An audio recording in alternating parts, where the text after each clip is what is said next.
Welcome to Comics Bazaar, the channel of comics commentary and arcana. This video features Generation Next number 2, cover dated April 1995. And the cover is, of course, by Chris Bachalo, inked by Mark Buckingham. It's an interesting one, bit of artistic license going on here. We have this new character, this very interesting, quirky design for the character with the striped jacket and the big mop of hair and the ring in his lip, pulling a gun and blasting away at Husk. And does it happen inside in the story itself, exactly this particular scene? No. But this is an interesting little clue here, this wispy, smoky effect. And what could that be? Well, that will play into what happens inside in the issue, and it's a memorable scene. So let's open this one up to the first page.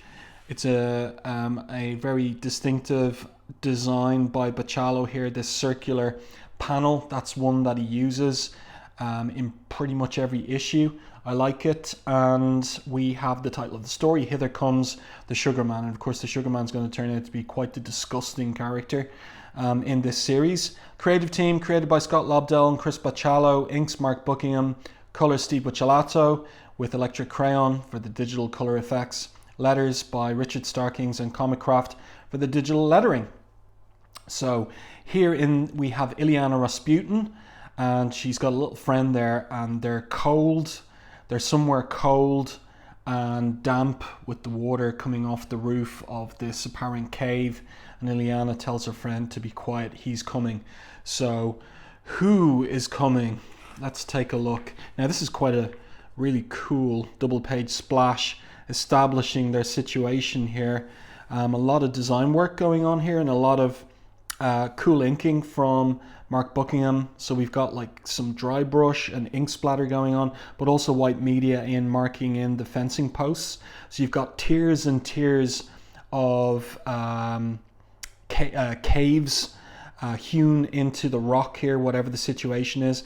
There's like shades of Indiana Jones and the Temple of Doom about this double page spread and the scenario that the two girls find themselves in. Some interesting graffiti here. God save us, abandon hope all ye who enter here, and the X-Men over here on this outlet pipe.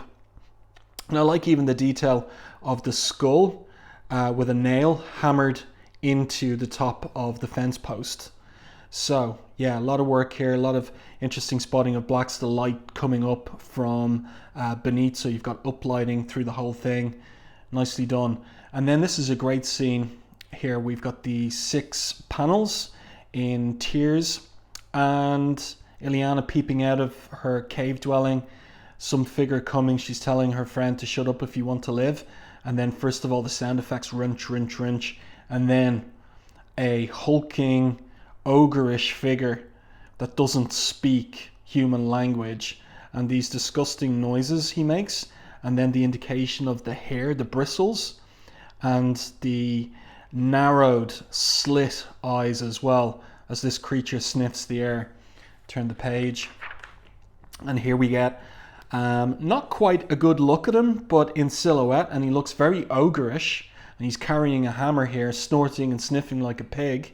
He's excited and he runs up to their hidey hole peeping in, but he moves on to some other victim. So Ilyana says he's gone, means he picked on someone else, and her friend says, but that's good, right? In a way, says Ilyana as she cries a little, but it also means we're still alive. That's a great opening 4-page sequence. Really, really well done. So this will turn out to have been Sugarman, but we don't get a good look at him in this issue. We'll have to wait for the next one to see him in all his disgusting glory. Then the scene switches to above, and some aperture opens, a door, and there emerges these two characters, and they're talking about the numbers they've scored that day in terms of dead. So 30 dead for this guy per square foot. His companion says, you're slipping, Matt. What am I thinking? I forgot that family of 6. So this is the grim dystopian world of the Age of Apocalypse. And look at the design work on this. So this shuttle pulls up, the Apoc shuttle with the wooden wheels. I also love always the kind of bric-a-brac that Bachalo draws into the backgrounds of his art. So we've got a ragdoll there. We've even got the detail of the 2 nails sticking up out of this plank of wood, the empty bottles, the rabbit over here. Yeah, it's fun to kind of look at Bachalo's work, looking for those little details. It gives some extra added value to, like our assessment and appreciation of his art. And this is an interesting scene here as well. This driver, if we've read the first issue of Generation Next, we might have an idea about who he is, sitting there in the driver's seat wearing that poncho, another clue as to his identity. So the 2 guys get into the shuttle, and then the scene kind of becomes a little bit like a Western. So the 2 guys are in the carriage here, they're sharing cigars, and then suddenly there's a figure in the shadows, also in the carriage with them. And here he says to them, "Listen, mate, can I catch a ciggy off here?" And the guy says, "Sure, didn't see you there, got a light?" You could say that, yup. So who does this turn out to be? Except, of course, Chamber. So he blasts the 2 guys in the back of the shuttle. This, of course, is Skin in the driving seat. And he says to him, "You want to tone down the light show, hombre?" And Chamber says, "Relax, Angelo, the show's over." "Easy for you to say," says Skin. "It's not your distended grey butt parked in the driver's seat out in the public for anyone to see, is it? Just tell me, Chamber, tell me you left enough of their uniforms for us to wear." So Chamber responds, "Skin, shut up and drive," in that order. That's a great little scene. So really great first 4 pages, another 3 pages here. The story's moving along at a nice clip, and Lobdell is giving Bachalo scope to shine on the art there as the shuttle goes down the windy road. And again, more of that whimsy in the details of the backgrounds here. Another empty wine bottle, a rolling pin, a pair of sunglasses, another little skull there, some tires. Yeah, lots of detail and kind of added value in Bachalo's drawing. And then we get a good look at where exactly Ilyana and her little friend are imprisoned. And we get some information from her big brother's first-person narration here. And again, just a great combination of all of the creative team here. Lobdell not crowding out the page here with too many words. And also in terms of the art, you get a real kind of awe-inspiring look at just the size of this energy source of apocalypses. These huge, what would we call them?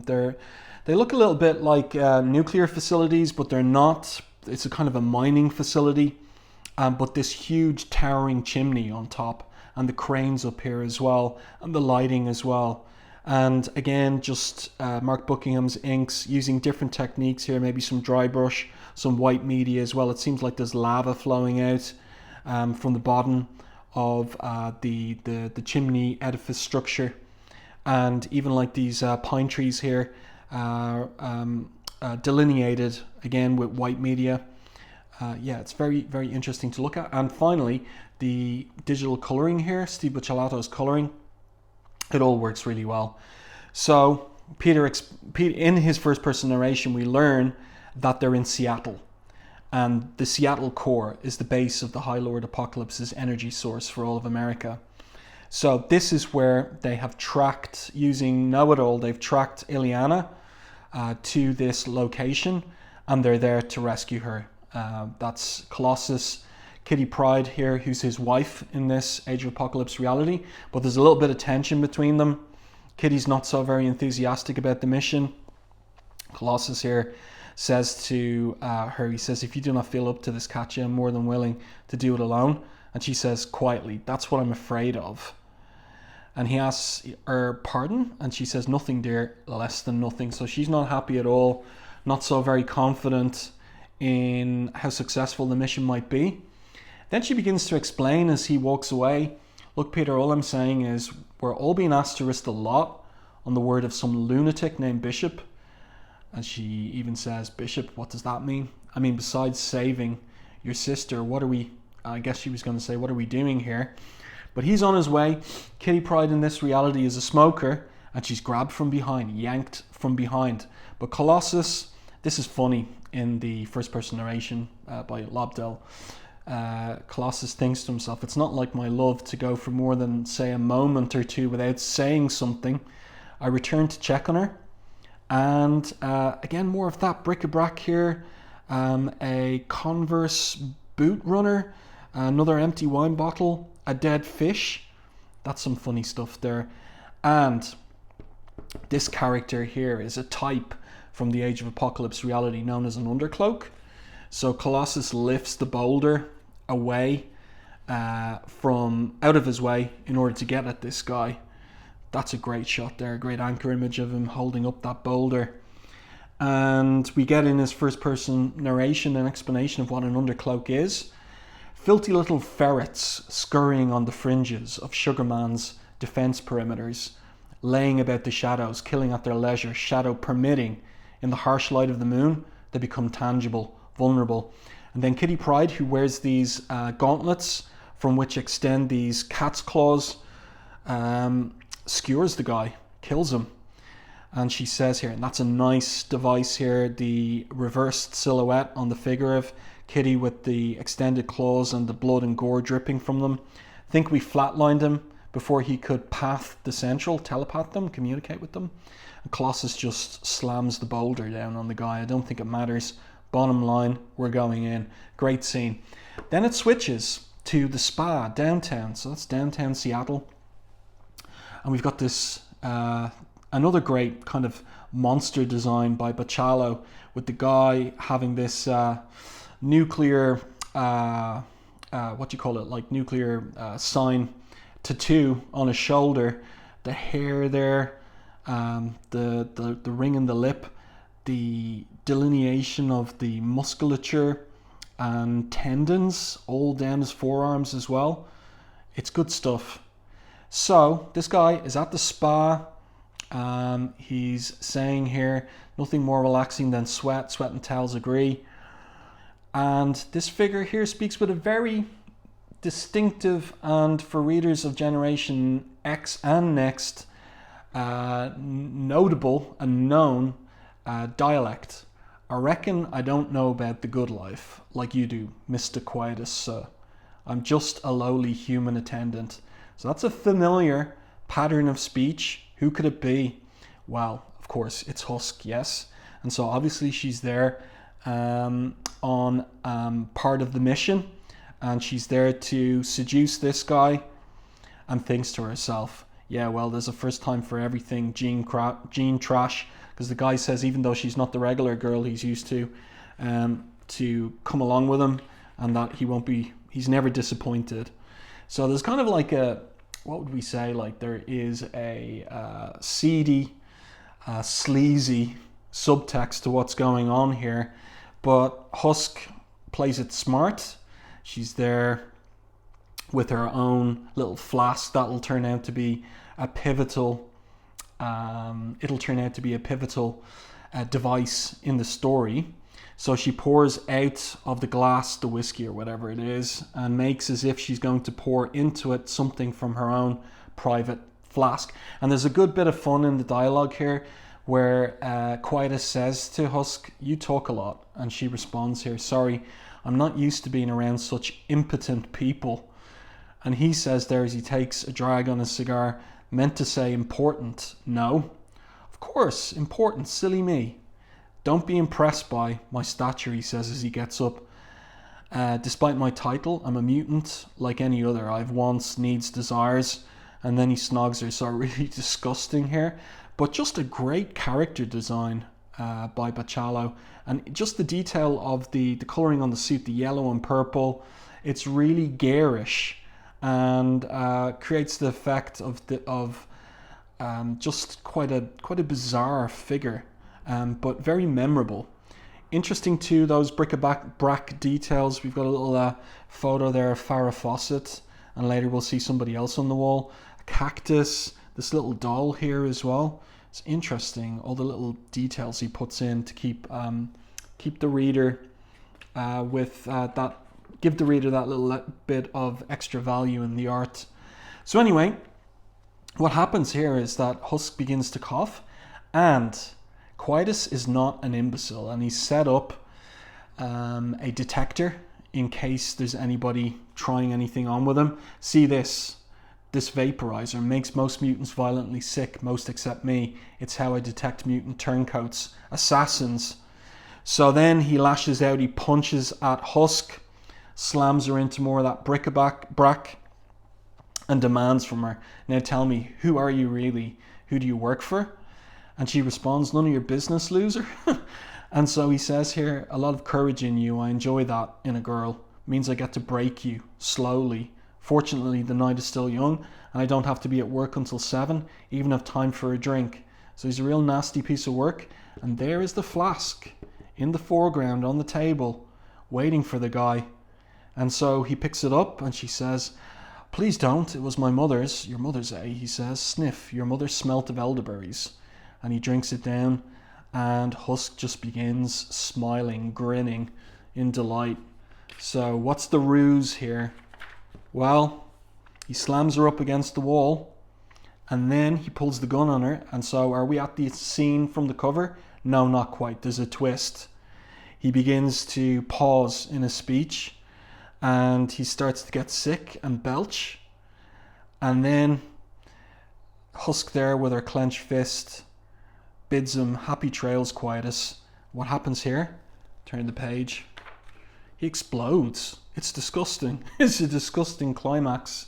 And who was inside in the flask in a liquid form except for this new member of Generation Next? New in respect of the usual Generation X title. He's not a character from the usual reality. Vincente. And so that's where he was. He was hiding in the flask in a liquid state. And he says, but who thought he'd actually drink me? Had I known, I wouldn't have bothered to shower this morning. You just see all of the gore and remains of Quietus here with his lower jaw as well, and his rib cage and his nose over here. It's disgusting, but funny as well, kind of gory humor. And then she smashes the vaporizer, and they've got a plan. So as Vincente wipes down, they get to looking through Quietus' filing cabinet. They're looking for a specific location for Ilyana. So they beaver away there on that task. And then the scene switches to outside and to the core. And look at this. This is great, the way that this is illustrated. The wall begins to move. And it's Mondo. And he absorbs this functionary into the wall with him. And then it seems like Quietus is up and about again and walking past smoking a cigar.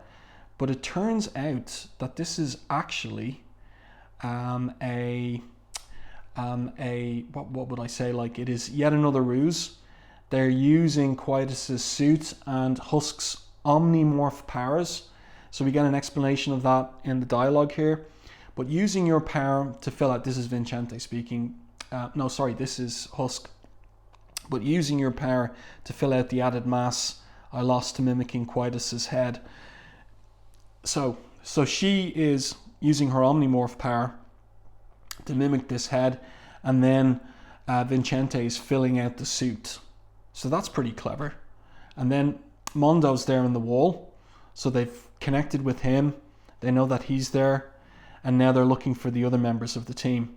So here they are in the queue to go in for the for working the morning shift in the core. And this is a funny bit here. So Husk and Vincente, well, Husk says, in the guise of Quietus, she says to this worker, how about a little enthusiasm here? Dumpling, why bother, he says, but he snaps to attention as soon as he recognizes Foreman Quietus. And she asks him anything to report. No, sir, nothing at all. Zip, zero, zilcho. But here we have, in the poncho there, we've got skin, and in the other outfit, we have chamber.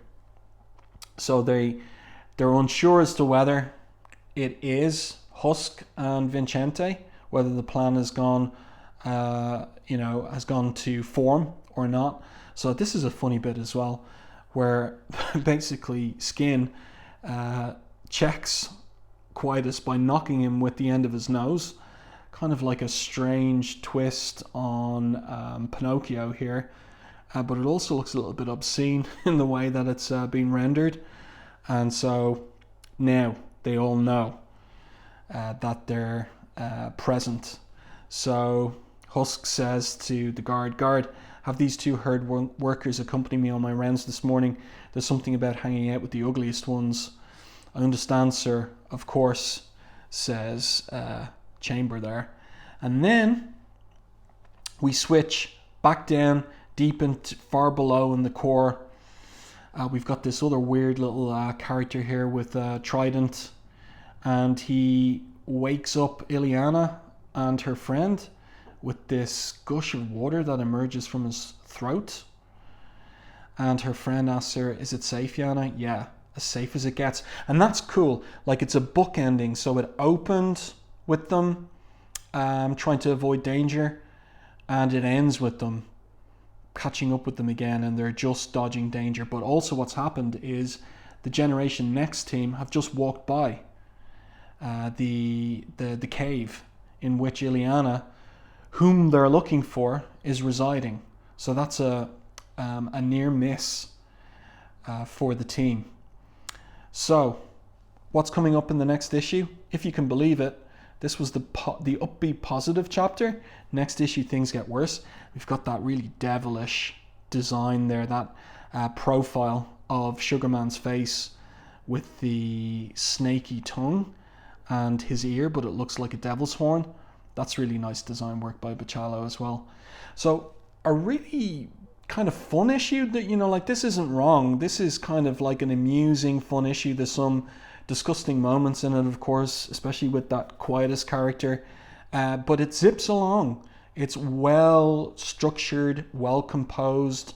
And again, I like that bookending effect, starting with Ilyana, ending with Ilyana, and then just kind of like the irony that the team walks right past her. So the story continues in terms of rescuing Ilyana from the Seattle core. I do hope that you enjoyed this review and commentary on Generation Next number 2. If you did, please like the video on YouTube, and if you haven't done so already, subscribe to the channel and stay tuned for more content like this.